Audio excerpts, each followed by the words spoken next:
नमस्ते, मैं हूँ जल। मुझे वेस्ट मत करो, क्योंकि जल ही आपका और आपके बच्चों का कल है। मैं हूँ धरती। मैं चिल्लाती नहीं, लेकिन हर कटता पेड़ और बहता जहर मुझे चोट पहुँचाता है।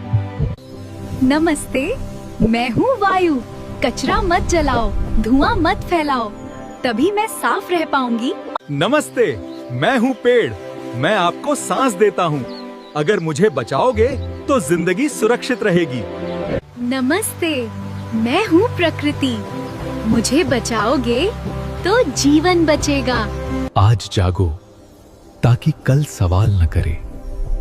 ऐसी ही हेल्थ साइंस वीडियो के लिए साइंस AI मास्टर को फॉलो करें।